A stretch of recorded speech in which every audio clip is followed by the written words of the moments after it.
नमस्ते बच्चों। आज हम रचनात्मक व्याकरण में से नया पाठ पढ़ने वाले हैं। पाठ 4 संज्ञा। तो आइए देखते हैं। मैं उमेश पाठक हूँ। मेरी बिटिया सोनम के स्कूल में छोटी कक्षा के बच्चे सिर्फ एक कॉपी और रंग बिरंगी पेंसिलें लेकर जाते हैं। हर दिन घर लौटने पर सोनम अपने चित्र बड़े उत्साह से दिखाती थी। मुझे भी बहुत खुशी होती थी। वह गोले को बिल्ली बताती और खड़ी लाइनों को जिराफ। एक दिन उसने एक झोपड़ी बनाई। धीरे धीरे वह पेड़, नदी, आसमान में उड़ती चिड़िया भी बनाने लगी। अब उसे चित्र बनाने में आनंद आता है। तो बच्चों, यहाँ से देखिए, हमें जो रंगीन शब्द दिखाई दे रहे हैं उसके ऊपर हम ध्यान देते हैं। तो किसी प्राणी और व्यक्तियों के नाम दिए हैं, जैसे कि उमेश, बिटिया, सोनम, जिराफ, पेड़, चिड़िया, बच्चे और बिल्ली। दूसरा है वस्तु और स्थान। स्कूल, कक्षा, कॉपी, पेंसिल, घर, झोपड़ी, आसमान, नदी और चित्र। तीसरा है भाव। उसमें कौन से शब्द दिए गए हैं? उत्साह, खुशी और आनंद। तो बच्चों, इन शब्दों को 3 भागों में बांटा गया है। एक है व्यक्ति और प्राणी, दूसरा है वस्तु या स्थान, तीसरा है भाव।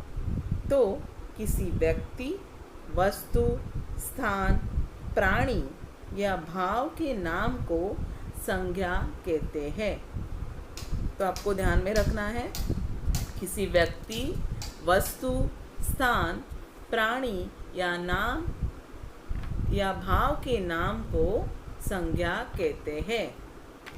आगे देखेंगे हम संज्ञा के भेद। संज्ञा के 3 भेद होते हैं। एक है व्यक्तिवाचक संज्ञा, दूसरा है जातिवाचक संज्ञा और तीसरा है भाववाचक संज्ञा। पहले हम देखेंगे व्यक्तिवाचक संज्ञा। मनमीत चंडीगढ़ में रहता है। उसे पौधों से बहुत प्यार है। उसकी बहन अपने कुत्ते जिम्मी को बहुत चाहती है। उसे सैर के लिए ले जाती है तो शिखा, आलेख और नेहा भी उसके साथ खेलते हैं। मनमीत ने अपने बगीचे का नाम भगत सिंह पार्क रख दिया है।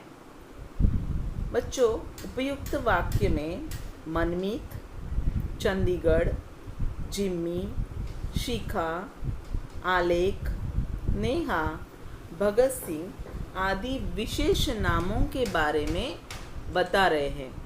ऐसे शब्दों को क्या कहते हैं बच्चों? जी हाँ, ऐसे शब्दों को व्यक्तिवाचक संज्ञा कहते हैं। यहाँ से इन शब्दों से हमें किसी व्यक्ति के नाम के बारे में पता चलता है। ठीक है बच्चों, आगे देखेंगे जातिवाचक संज्ञा। जातिवाचक संज्ञा बच्चे तालाब के किनारे बैठकर पुस्तक पढ़ रहे थे। पढ़ते पढ़ते वे मुस्कुराने लगे। उन्हें देखकर पेड़, पौधे, पक्षी और तितलियां भी मुस्कुराने लगी। तो बच्चों, ये जो शब्द है उपयुक्त वाक्य में जो दिए गए, जैसे कि बच्चे, तालाब, पुस्तक, पेड़, पौधे, पक्षी, तितलियां आदि हमें किसी एक व्यक्ति के बारे में नहीं, वरन एक समूह, पूरी जाति के बारे में बता रहा है। देखिए, पहले हमने देखा व्यक्तिवाचक संज्ञा, तो वहाँ पे किसी एक व्यक्ति का नाम था, यहाँ पे किसी का नाम नहीं बताया गया है। यहाँ पे हमें एक समूह के बारे में जानकारी मिलती है, जैसे बच्चे, है ना, तो बहुत सारे बच्चे, अनेक बच्चे। तालाब, पुस्तक, कौन सी पुस्तक है वो हमें पता नहीं है, तो एक पुस्तक बता दिया तो हमें पता चल जाता है कि इसमें से कि एक समूह है ना, एक समूह का नाम ये दर्शा रहा है। तो इसे हम क्या कहते हैं बच्चों? ऐसे शब्दों को हम जातिवाचक संज्ञा कहते हैं। आगे देखेंगे, जो तीसरा संज्ञा का भेद है वो है भाववाचक संज्ञा। समर को भूख लगी थी, तभी उसने शेर को देखा।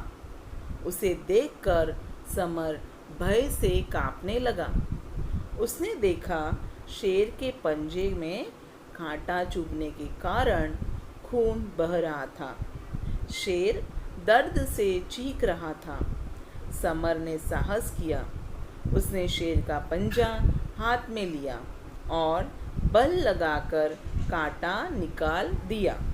उस दिन से दोनों में मित्रता हो गई।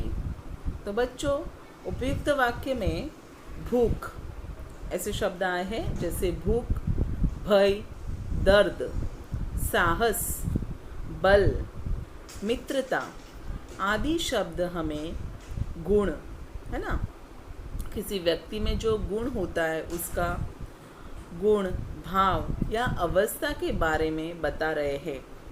ये सब हम महसूस किए जा सकते हैं। इन्हें हम क्या करते हैं? इन्हें स्पर्श नहीं किया जा सकता। ऐसे शब्दों को भाववाचक संज्ञा कहते हैं। तो बच्चों, आज हमने देखा किसी व्यक्ति, वस्तु, स्थान या प्राणी भाव के नाम को संज्ञा कहते हैं। और संज्ञा के 3 प्रकार होते हैं, व्यक्तिवाचक, जातिवाचक और भाववाचक। तो आशा करती हूँ कि ये पाठ आपको समझ में आया होगा। धन्यवाद।